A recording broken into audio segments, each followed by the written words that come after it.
este camino. Sí, muchísimo. Y veremos el coste que tiene para el Partido Socialista en el próximo resultado electoral. Si el Partido Popular en el futuro necesita al PNV o a Junts, el desgaste será mucho menor con esta ley de amnistía. Alfonso, breve. Considerar que los hechos de tsunami, los disturbios que se produjeron en Cataluña tras la sentencia del Procés son terrorismo o no, es algo discutido y discutible, y de hecho, bueno, pues tenemos visiones tanto en la Fiscalía como entre los propios jueces que son distintas. Pero eso no quiere decir que el caso tsunami desde 2019 que se abrió siempre se ha considerado terrorismo. Manuel García Costelló abrió la causa por terrorismo desde el mismo día que ordenó a la Guardia Civil cerrar el canal de Telegram de Tsunami Democrático. Siempre ha sido terrorismo. Y luego otra cuestión. Eso. Bueno, pero eso es otra cuestión. La investigación ha ido avanzando y se han encontrado indicios de delito contra Puigdemont. Pero la causa está abierta desde el primer día por terrorismo. Ya, pero es que estamos eso es un dato los TDR con Carles Puigdemont. Y los hechos probados de los que habla el auto del Tribunal Supremo no tienen nada que ver con algaradas o con manifestaciones. Habla de hechos probados que son delictivos. Atentados contra la seguridad pública, contra los agentes, coacción. Llegaron al aeropuerto, falsificaron masivamente billetes para paralizar todo el aeropuerto, secuestraron y cogieron también a los controladores aéreos, destrozaron... Eso es mentira, hombre. No, hechos probados, hechos probados. Bueno, te estás inventando. No, perdona, ¿tú has leído el auto? ¿Has leído el auto? ¿Has leído el auto? No has hecho probado, porque no hay sentencia alguna, hombre. ¿Cómo está probado? Perdona. Es que es una bola de Pero vamos a ver. El gobierno es garantía de un sí del gobierno, eso está claro. Gracias. Pilar. A ver, sí, ha habido modificaciones y las modificaciones que ha habido han sido leves respecto a que esto tenga un pase en Europa, que es lo que le preocupa al gobierno y donde se la juega al gobierno, que la constitucionalidad, la Comisión de Venecia dice que pertenece a nuestro Tribunal Constitucional, pero el gobierno está buscando que pase en Europa. ¿Por qué es más fácil con esta modificación e invocando el dictamen del terrorismo en Europa? Porque el cambio de criterio del Tribunal Supremo de los 2 últimos meses de convertir en terrorismo donde nunca lo había habido, en Europa tiene muy difícil encaje. Que algaradas callejeras en contra de una decisión se conviertan en actos de terrorismo, los chalecos amarillos serían terrorismo. Los tractores que hemos visto en Bruselas quemar contenedores y rodear el Parlamento en Europa también podría ser terrorismo.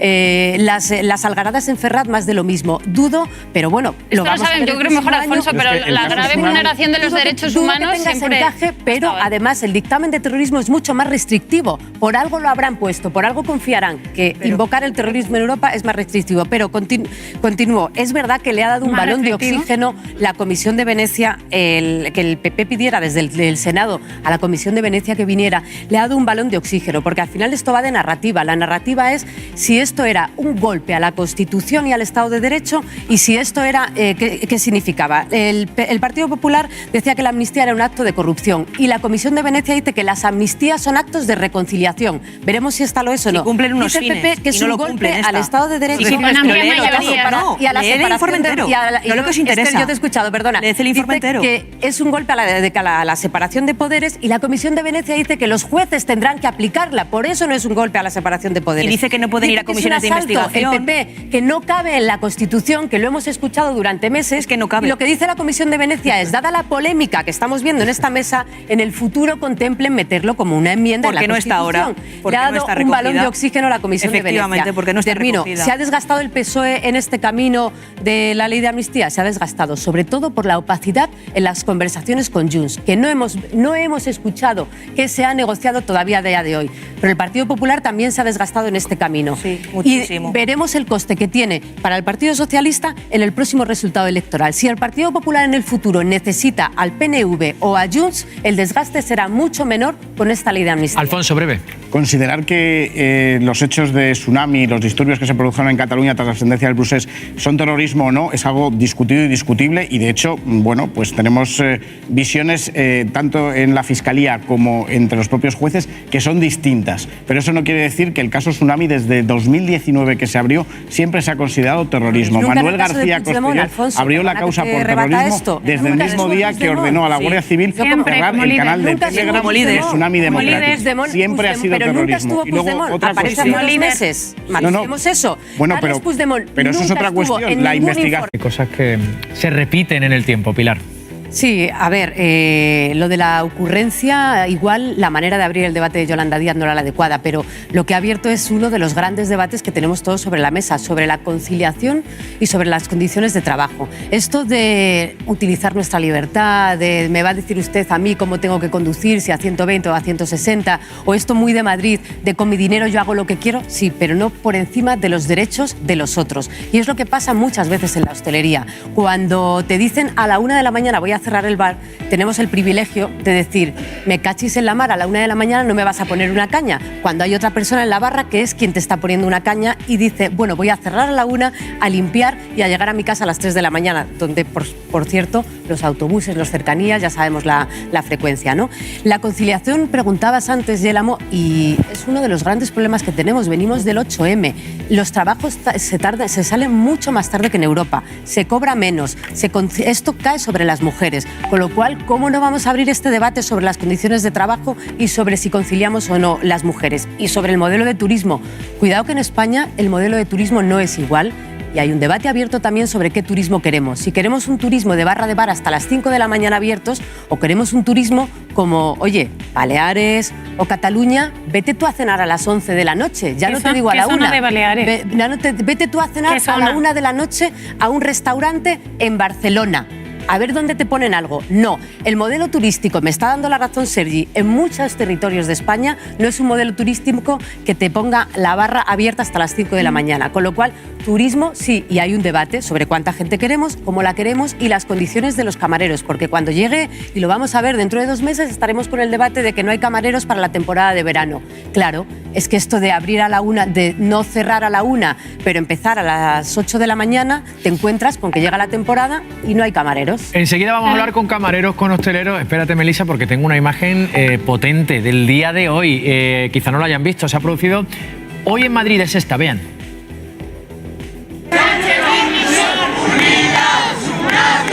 Lo cutre, ¿no? Y lo cutre que llega de este comportamiento cutre de nuevo rico, incluso de señorón corrupto que utiliza, las mujeres siempre aparecen, entre comillas, siempre aparecen viajes de lujo, siempre aparecen y me parece que todo esto pues degrada un poco no solamente la vida política, sino ese concepto del señorón absolutamente corrupto. Por tanto, me parece todo de verdad muy lamentable. Velasco. Sí, hablábamos de las responsabilidades.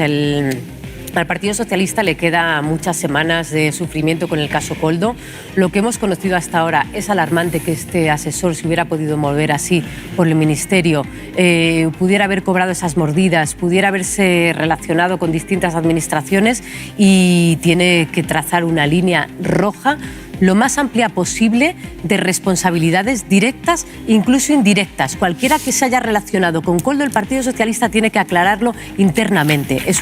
Es mucho trabajo porque es la parte institucional de Fomento, los ministerios y la parte de por dónde se haya podido mover, pero es fundamental para la credibilidad del PSOE y para aislar lo que es el caso Koldo de lo que es el Gobierno, porque se está mezclando mucho también. O sea, ya parece que es un caso de corrupción que afecta a todo el Gobierno. No, lo que tenemos en el sumario es muy grave, no hay que quitarle peso y el trazado, a ver dónde llega esto. Yo también tengo la sensación de que puede ir a más, de que va a ser lento para todos, así que cuantas más responsabilidades busquen, mejor. Melissa. Yo creo que compartido alguien dice, si no está imputado no se le puede señalar, y es la defensa que siempre se ha tenido en la parte política. Y luego... El PP. Y luego decir... Ese umbral lo puso el PP, Melissa. Pilar, déjame. No, sí, porque es que estamos hablando de un partido socialista que quiere indultar a gente de los ERES condenada con sentencia firme y demás no. Ese umbral es del PSOE, lo puso el PP. Déjame terminar. En corrupción es importante matizar, porque venimos de mucho vivido.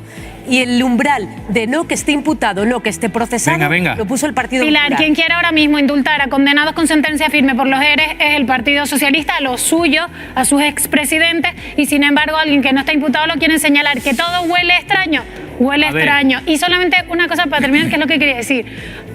Le estamos dando como mucho dote a Koldo y sinceramente, o sea, no hay que ser un experto en corrupción, pero si uno ve la tele durante bastante tiempo y ve todos los casos de corrupción que lamentablemente han ido, hombre, pues no va a ser la persona más brillante del universo, teniendo en cuenta que no se ha esforzado ni un fisquito en esconder todo el patrimonio que presuntamente ha generado con esta historia. Creo que se tienen que tomar decisiones rápidas, echemos de mano de un asesor, un hermano o un primo, yo creo que hay una distancia. Es decir, y yo creo que desde el punto de vista ético-moral hay una distancia. En este país hay muchas empresas que se dedican a temas sanitarios, muchas empresas serias que se dedican a temas sanitarios. Es más, en Baleares alguna empresa dijo, nosotros también llamamos.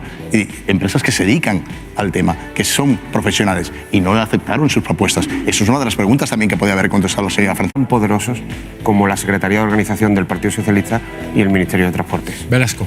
Sí, voy a empezar de menos a más también, porque esta semana la ha capitalizado la posible responsabilidad de Francina Armengol, por mucho que no esté en el sumario, que no esté investigada, que no se le ha citado a declarar, ni siquiera le han pedido como testigo que aclarara las circunstancias del contrato. A mí coincido que me convenció el relato de lo que es el relato administrativo de ese contrato. Me convenció porque contratos verbales hubo en toda España, a todas las administraciones les estafaron, todas las administraciones han tirado material a la basura, todas lo devolvieron.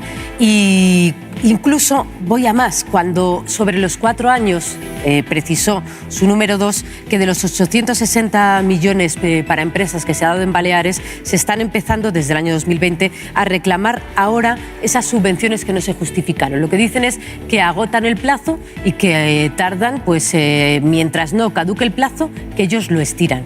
A mí sí me queda una X en este relato y es la inicial. Es quién le llamó, quién le escribió un correo y a quién se lo puso, cómo se origina, cuál es el punto cero de este contrato. Que además, si le llamó el Ministerio, si le llamó Koldo, si le llamó Ábalos, podría tener toda la legitimidad. Primero, porque se va a saber en una investigación, en una instrucción. Y segundo, porque es hasta coherente que en ese momento en el que dice Francina Armengol, buscábamos donde podíamos y Fomento era un actor creíble en ese momento, podían haber creído perfectamente a Koldo. Pongo otros 2 ejemplos. Asturias y Extremadura, que lo han contado esta semana. Fue la empresa propia la que les mandó una batería de correos hasta que en Extremadura dijeron, no, señores, que no vamos a contratar con ustedes. Y en Castilla-La Mancha ocurrió lo mismo también. Fue la empresa, no fue Ábalos, sino fue Koldo. Y en Asturias fue lo mismo. Fue la empresa las que les machacó a correos hasta que les dijeron que no vamos a contratar con ustedes, ¿no? Con lo cual esa X sobre quién contactó es importante. Y el tú más no sirve de nada, pero las comparativas sí. Vuelvo a estar de acuerdo. Si comparamos el caso Armengol con el de Almeida, es que es muy parecido. El juez llega a llamar al primo de Almeida el facilitador, a saber quién ha sido el facilitador en este caso. Estamos hablando de que en el caso de Madrid los guantes se tiraron a la basura porque no llegaban al codo, eran en la mano, 1 millón de euros se perdió, que no se reclamó, ni a tiempo ni a destiempo, no se reclamó. Los test también se tiraron parte de ellos porque no tenían la suficiente calidad. Y las mascarillas tuvieron que retirar también una partida, es decir, de esos materiales en abril que llegaron, había test defectuosos y por todas partes. Y digo de menos a más porque el caso de Koldo, coincido que Ábalos sigue siendo una figura muy incómoda para el gobierno en el grupo mixto, por mucho que esté en el grupo mixto.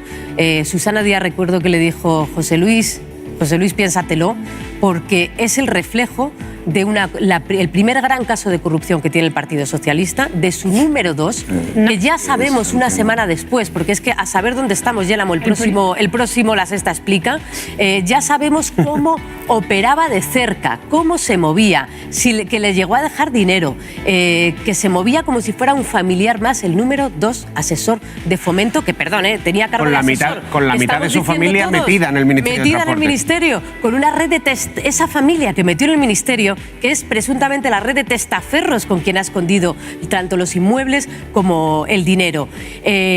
Ábalos, cada día que pasa, su declaración en el Congreso tiene más tufillo de, oiga usted, podía haber reconocido esa responsabilidad desde el principio y piénsese lo del aforamiento, que la audiencia tiene una instancia más. No quiero señalar a Ábalos, pero el sumario desprende una responsabilidad directa, como para que haya ya veremos el recorrido judicial. Responsabilidad directa en mantener a Koldo. Él ha reconocido, nos lo contó a nosotros y también lo contó a Esther Palomera el pasado sábado y lo adelantamos también en La Sexta, que uno de los motivos fundamentales por los que se mantiene en el escaño es por el aforamiento, para tener esa defensa jurídica por lo que pueda pasar, que de momento no ha pasado nada, ya veremos.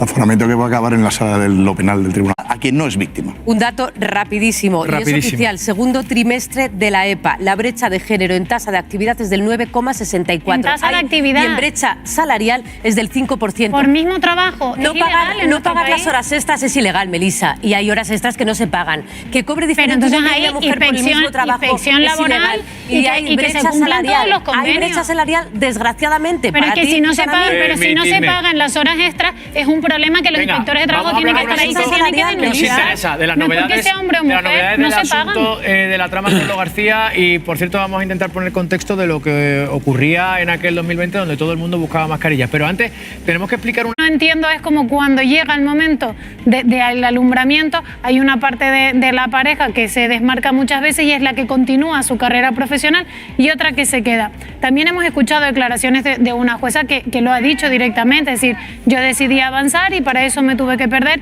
muchos cumpleaños y demás porque llegamos a un acuerdo en nuestra pareja de que era mi marido en este caso el que se quedaba en ese caso en concreto. El problema y los techos de cristal están porque todavía no se habla de corresponsabilidad de manera real y porque la custodia compartida no se ha normalizado.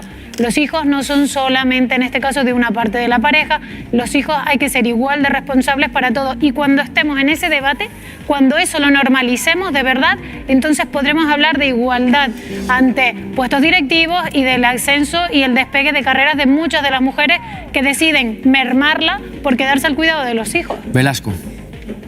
A ver, si era una provocación, podía haber pedido que se celebrara el Día del Cuñado, que igual tiene más sentido para Isabel Díaz Ayuso, pero no falta el respeto al Día de la Mujer con la declaración que hizo. Todo lo que dijo Ayuso ayer como provocación o no tiene nada que ver con la discriminación de género que sufren las mujeres. Son temas distintos. La familia, la religión, esa competencia que tiene con Vox no tiene nada que ver con la reivindicación de las mujeres. Que si nos vamos a la Comunidad de Madrid, desgraciadamente en todas las comunidades, hay muchos datos que podía haber sacado la presidenta, porque hablábamos del techo de cristal. Madrid y las mujeres lo tenemos en Madrid. Hablábamos de la maternidad. El 86% de las excedencias en la Comunidad de Madrid las piden las mujeres. ¿Por qué? Porque se encargan de cuidar a los hijos o a los mayores. Y cojas el dato que cojas, te va a salir la brecha salarial, creo que era del 15% en muchas brechas. Pero ayer yo creo que el PP se lució poco en el día del 8M. No era el día para hacer oposición utilizando la ley del sí es sí, en la que salieron por un error del gobierno, sí, muchos pederastas a la calle y por la que a agresores sexuales se les bajó la pena. Ese fue un error, que además, bueno, Pedro Sánchez... No fue un error, fue un gran error. Fue un grave avisado. Error. Pero el día del 8M, el día del 8M, que es un día de la reivindicación de la mujer, no era el día para que se pusieran a sacar ese vídeo. Era el día seguramente que si el PP tenía que hacer algo políticamente y tenía que hacer oposición, era a su derecha. Vox es el partido con el que gobierna el Partido Popular en 5 comunidades autónomas y es el partido que ha roto el consenso en este país que se había ganado durante muchas décadas y que habían ido de la mano el PP con el PSOE, y Vox lo ha roto. Cuando asesinan a una mujer en este país, se rompe el minuto de silencio en las puertas de los ayuntamientos porque Vox se retira, y todos tenemos la imagen de los partidos políticos en la puerta del ayuntamiento y Vox en la otra esquina. Quien ha pedido que se eliminen institutos de la mujer para luchar contra la violencia de género es también Vox. Quien ha roto además el consenso en el Congreso y en el Senado es también Vox. Y la lista es larguísima, como el vídeo, desgraciadamente, que acabamos de ver, Yelamo, de celebrando, no recuerdo el pueblo que era, con que viva España, haber roto... Valencia. Otra vez el consenso de reivindicar el Día de la Mujer. El Partido Popular, como digo, se lució ayer para mal. Hay muchas brechas que corregir. Hay que dejar al lado las diferencias entre movimientos feministas, porque el techo de cristal, la discriminación y los sueldos más bajos los siguen sufriendo las mujeres de clase alta, de clase media. Cierto, no, termina. Y las más vulnerables. Estamos viendo ahí a esos concejales de Vox. Uno de ellos, el líder de los concejales de Vox en Valencia, es este que dijo, no sé si se acordarán, que ser nazi no es un delito. Entre un largo historial de lindezas que tiene este señor, además de celebrar a ritmo de Manolo Escobar, que, insisto, el Ayuntamiento de Valencia no sacó adelante una moción a favor del 8M gracias a los votos en contra de Vox. Don Rossi. La verdad es que si tenemos ya al partido